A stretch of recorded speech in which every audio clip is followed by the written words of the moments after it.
নমস্কার। বাংলা সিরিয়াল সমাচারে তোমাদের সবাইকে অনেক অনেক স্বাগত জানিয়ে শুভ বিবাহের আজকের পর্বের রিভিউ আমি শুরু করছি। শুরুতেই যেটা দেখা যাচ্ছে, সুধাকে বলছে বীরজু এটা আপনি কি করতে যাচ্ছিলেন? সুধা বলছে তো ছাড়ো ছাড়ো। বলছে কি করতে যাচ্ছিলেন আপনি? আপনাকে আমি সাহসী মনে করেছিলাম। আপনি আপনার মেয়েকে উদ্ধার করার জন্য কত কিনা করেছেন। আপনার ননদ, আপনার শাশুড়ি, শ্বশুর, বাড়ির সবাই আপনাকে কতটা ভালোবাসে। আমি আপনাকে সাহসী মনে করেছিলাম, সেই জায়গায় এইটুকু একটা ঘটনায় আপনি এইভাবে ভেঙে পড়লেন। আপনি লড়াই করার ক্ষমতা হারিয়ে দিলেন। আর ওদিকে দেখা যাচ্ছে যে চুমকি আর কি, তো চুমকি তো বীরজুর কথাই ভাবছে। সুধা আর বীরজুকে এক করবে এটা ভাবছে, বলে দেবে আর কি যে বীরজু সত্যিটা ওই তেজ। তখন কিন্তু চলে আসে আশুতোষ। তো বলছে যে চুমকি বলছে হ্যাঁ স্যার বলুন, কোনো কাজ আছে? বলছে কাজ বলতে তোমার আর বীরজুর আজ থেকে ছুটি হবে। তো বলছে মানে কি বলছেন আপনি? বলে হ্যাঁ ছুটি হবে তো, কারণ আসল কাজ করার মানুষ তো এসে গেছে। তো বলছে যে এই দেখো আসল লোক চলে এসেছে। তো আসল লোক বলতে চুমকি ওই এই বাড়ি কাজের লোকগুলোকে যে সরিয়ে ওরা ঢুকেছিল ওদেরকে নিয়ে চলে এসেছে। তো এবার তো চুমকি দেখে অবাক। আর ওইদিকে সুধা বলছে যে ছোট ঘটনা? তুমি কি জানো? তুমি এটাকে ছোট ঘটনা বলছো? এত বড় একটা ঘটনাকে তুমি কি জানো আমার আর তেজের ব্যাপারে যে এইভাবে বলছো? তুমি জানো যে তেজকে আমি কতটা ভালোবাসি, তেজ আমাকে কতটা ভালোবাসতো? আমি একজন ডিভোর্সি ছিলাম। সমাজের উপর থেকে আমার আস্থায় হারিয়ে গিয়েছিল সবার কথা শুনতে শুনতে। আমাকে ডিভোর্সি বলে এক কোণে করে দিয়েছিল সবাই। তেজ আমাকে নতুন করে বাঁচতে শিখিয়েছে, আর আজ সেই মানুষটি আমাকে ছেড়ে চলে গেছে। হাউমাউ করে কাঁদতে কাঁদতে বলছে সুধা। বিরজু বলছে যাই হোক না কেন, মরণটা কোনো সলিউশন নয়। আপনি কেন ভুলে যাচ্ছেন আপনারা তেজ বসু মল্লিকের ওই আখরি নিশানি আপনাদের তো তরি না?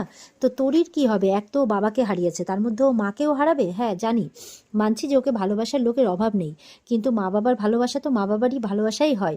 সেটা তো আর অন্য কেউ দিতে পারবে না, না? সেটা তো আপনাকে বুঝতে হবে। আর আপনি ভগবানের উপর বিশ্বাস রাখুন, দেখবেন ভগবান আপনার স্বামীকে ঠিক ফিরিয়ে দেবে। তখন সুধা অবাক হয়ে তাকাচ্ছে, মানে? বলছে হ্যাঁ ভগবানের উপর বিশ্বাস রাখুন, ভগবান সব কিছু করতে পারে। আপনি শুধু বিশ্বাস রাখুন, মনের জোর হারাবেন না, দেখবেন ঠিক আপনার স্বামীকে আপনি ফিরে পাবেন। ম্যাডাম যে আপ তো সাহসী হে, আপ তো বীরাঙ্গনা হে। আর সেটা শুনে একদম সুধা অবাক হয়ে তাকিয়েছে তেজের দিকে। তো সুধা বলছে কি বললে? বীরাঙ্গনা? এই কথাটা তুমি কি করে জানলে? আমাকে তেজ বীরাঙ্গনা বলে ডাকতো। তুমি তুমি এই ওয়ার্ডটা কোথা থেকে জানলে? তুমি তো বাঙালি নও, তাহলে এটা তো যথেষ্ট শব্দ, এই শব্দটা যথেষ্ট কঠিন। তুমি এই কঠিন শব্দটা কি করে জানলে? তেজ চুপ করে আছে। বলছে যে কেন তোমার চোখ দুটো আমার চেনা লাগে বলো তো? কেন তোমাকে এত চেনা চেনা লাগে? কেন তোমার এই কাছে আসলে এই অনুভূতিটা আমাকে মনে হয় যেন আমার তেজ এসছে। আর তুমি কথা বললে, তুমি আমাকে ডাকলে মনে হয় যেন আমার তেজ ডাকছে। কেন কেন? তুমি কে বলো তো? তুমি কে? এই বলে তেজের গালে হাত দিয়েছে। তখন তেজ হাতটা সরিয়ে বলছে কি করছেন ম্যাডাম জি? আমি আপনার ড্রাইভার। তখন সুধা বলছে সব আমার ভুল, সব আমার ভুল। আমি আসলে তেজকে মরিয়া হয়ে খুঁজছি, সেই জন্য সবার মধ্যে আমি তেজকেই খুঁজে যাচ্ছি, সবার মধ্যে আমি তেজকেই দেখছি। বলছে তুমি যদি আমার তেজই হবে তাহলে তোমার নামটা বীরজু কেন হবে? তুমি নিজের নাম বীরজু কেন বলবে? তেজ আমাকে কোনোদিনও মিথ্যে কথা বলতো না, এমনকি আমাকে ছাড়া থাকতেও পারতো না। বলছে আর কেঁদেই যাচ্ছে। বীরজু এবার কি করে, সুধা খুব ভেঙে পড়েছে, তখন সুধাকে গিয়ে সামলাচ্ছে, সুধাকে জড়িয়ে ধরে, সুধার মাথাটা তার বুকে রাখে। তো এবার সুধা বলছে যে বীরজু এটা কি করছো? তখন বলছে ম্যাডাম জি আসলে আমি আপনাকে কিছু বলতে চাই। বলে কি? বলছে ম্যাডাম জি আমি আপনাকে খুব ভালোবাসি। এই যে বলেন না যে আমি আপনার কাছে কেন ছুটে ছুটে আসি, কেন আপনার কাছাকাছি থাকি, আপনাকে আমি খুব ভালোবাসি, আপনাকে আমি খুব প্যার করি, তাই বলছে। কিন্তু আমি আপনাকে কিছু বলতে চাই। বলে কি বলতে চাও বীরজু?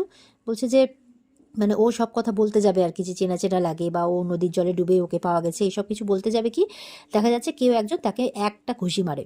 দেখা যাচ্ছে কে? কিংসুক আসে, এসে ওকে মারতেই থাকে। সুধা বলছে কিংসুক বাবু কি করছেন? এটা ছাড়ুন, বীরজুকে ছাড়ুন, বীরজুকে ছাড়ুন বলেই যাচ্ছে। আর ওদিকে জ্যোৎস্না আর কিংসুকের মা, তাকেও সুধাকে কিন্তু এই অবস্থাতে দেখেছে তারাও। তো কিংসুকের ইয়ের মা আর কি, আশুতোষের মা খুব ছিচি করছে, ছিচি একটা ড্রাইভারের সঙ্গে এরকম করছে, এরকম ব্যাপার। জ্যোৎস্নাও মনে মনে বলছে ছিচি সুধা এটা কি করছিল। জ্যোৎস্নাও রেগে গেছে যে সে কিনা ড্রাইভারের সাথে এরকম। তো সুধা তো খুব থামানোর চেষ্টা করছে, কিংসুককে কিছুতেই শুনছে না। বলছে ছি সুধাময়ী, আপনি আমাকে রিফিউজ করেছেন, একটা ড্রাইভারের সাথে আপনি এরকম করছেন? ছি ছি ছি, এরকম বলছে। বলে একদম ফার্দার একটাও বাজে কথা বলতে যাবেন না, আপনি বেরিয়ে যান এখান থেকে। তাই বলছে। বলে না আমি তো বীরজু সত্যিটা এনেই ছাড়বো এবার সবার সামনে। আর ওদিকে নিচে নিচে এবার সব কথা ঠাম্মিকে জানানো হচ্ছে। আশুতোষ, তরিতা, এরা সবাই জানাচ্ছে। আর ওই যে কাজের মাসি প্রমীলা, সে ক্ষমা চাইছে ঠাম্মির কাছে। বিশ্বাস করুন আমি চোর নই, আমি চোর নই। আমাকে ওরা ভয় দেখিয়ে এখান থেকে সরিয়ে দিয়েছিল। তখন তরিতা বলছে তোমাকে যে ভয় দেখিয়েছিল তুমি একবারও বলবে না? আশুতোষ বলছে তুমি এটা কি করে ভুলে গেলে যে এখানে এই বাড়িতে একটা আস্ত পুলিশ অফিসার আছে? প্রমীলা বলছে আমার ভুল হয়ে গেছে, ভুল হয়ে গেছে। তখন আশুতোষ বলছে সেদিন থেকে চুমকি আর বিরজু এই বাড়িতে ঢুকেছে, সেদিনই সেদিনই কিন্তু কিছু মূর্তি আর কিছু দামি জিনিস চুরি গেছিল বাড়ি থেকে। এবার দেখা যাচ্ছে কিছুক্ষণের মধ্যে ওপর থেকে বিরজুকে মারতে মারতে নামিয়ে আনছে কিংশুক, আর সুধাও পেছন পেছন তো সমানে ছাড়তে বলছে। তো এবার কিংশুক এনে বলছে এই যে এই বিরজু আসলে একটা চোর।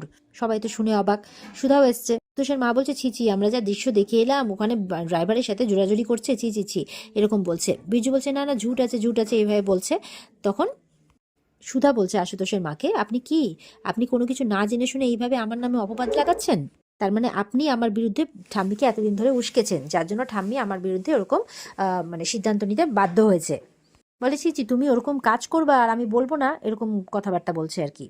তো সে মা বলছে ঠাম্মিকে, আপনি আমার কথা বিশ্বাস নাই করতে পারেন, আপনি জ্যোৎস্নার কথা বিশ্বাস করুন, জ্যোৎস্নার কথা শুনুন। তখন ঠাম্মি জ্যোৎস্নার কাছে গেছে, এবার সুধা গেছে।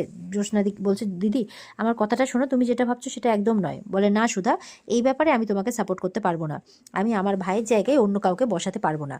তখন ঠাম্মি বলছে ছি সুধা, ছি। তখন সুধা ঠাম্মিকে বোঝাচ্ছে এসব কিচ্ছু নয়, আমি আপত্তিজনক কিচ্ছু করিনি, বিশ্বাস করুন।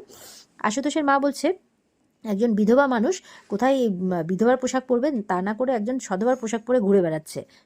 সুধা বলছে না, আমি বিশ্বাস করি না যে আমার তেজ মারা গেছে, আমি জানি আমার তেজ ফিরবে, এটা আমি জানি খুব ভালো করে, ওই জন্য আমি এই পোশাক ছাড়তে পারবো না। তখন মেচকা বলছে যে তুমি আর কত মাথাটা হেট করাবে সুধা আমাদের, এরপর বাইরের লোকজন কি বলবে বলো তো। আর কিংশুক বলছে ছি, আপনার রুচি এত নিম্ন, আপনি আমাকে রিফিউজ করে আপনি একটা ড্রাইভারের সাথে এরকম করছেন। তখন সুধা বলছে একদম চুপ করে থাকবেন। কিংশুক বলছে দাঁড়ান, দোষটা তো এই বীরজুর না, এই বীরজুই মাথা খেয়েছে। বলে বীরজুকে আবারও মারছে, বলে চল তোকে আমি ব্যবস্থা করছি। তুই সুধাময়কে হাতে করে, এক তো ডিভোর্সই, তার মধ্যে ওনার স্বামী চলে গেছে, তুই ওনাকে হাতে করে এই প্রপার্টিটা হাতাতে চেয়েছিলি, তারা এই বলে ওকে টানতে টানতে নিয়ে যাচ্ছে। আর সুধা তখন আটকাতে গেলে সুধাকে তখন ঠাম্মি এক চড় মারে। সুধা তো অবাক হয়ে যায়, সবার খারাপ লাগে। তো বলছে আর কত বেহাইপনা করবে তুমি, আর কত নামবে নিচে, তাই বলছে। সুধা তো অবাক আবার ঠাম্মির বিহেভিয়ার দেখে। ওদিকে গাড়িতে চুমকি কিন্তু কাঁদছে, বলছে আমাকে বিরজুর কাছে একবার যেতে দিন, আমাকে ভেতরে একবার যেতে দিন, বিরজু চোর নয়, ও নির্দোষ, বিশ্বাস করুন, আমার একটা কথা বলার আছে, আমাকে ভেতরে গিয়ে একটু বলতে দিন। এই বলেই যাচ্ছে, কাগতি মিনতি করেই যাচ্ছে, কিন্তু ওর কথা কোনো পুলিশ শুনছে না। চুমকি কিন্তু চিৎকার করে বলেই যাচ্ছে যে আমাকে ছেড়ে দিন, আমাকে যেতে দিন। তখন ও দেখছে যে বাইরে কিংশুক বিরজুকে মারছে, তখন বলছে মারবেন না, আর বিরজু কিন্তু মেরেই যাচ্ছে চরম। বলছে তোকে আমি পুলিশ স্টেশনে নিয়ে যাবো না, তো তোকে আমি নিয়ে যাবো আমার ডেরাতে, ওখানে গিয়ে তুই এই হাত দিয়ে সুধাময়ীকে ছুঁয়েছিস না, তোর এই হাতটা গিয়ে ভাঙবো আমি, তাই বলছে। চুমকি দেখছে যে না, বিরজুকে খুব মারছে, শেষে সহ্য করতে না পেরে ইয়েকে মারতে থাকে, কিংশুককে।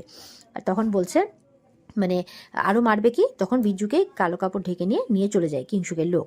আর ওদিকে চুমকি বলছে বিরজুই তেজ বসু মল্লিক, মারবেন না ওকে, মারবেন না। আর এই কথাটা কিন্তু শুনে ফেলেছে কিংশুক।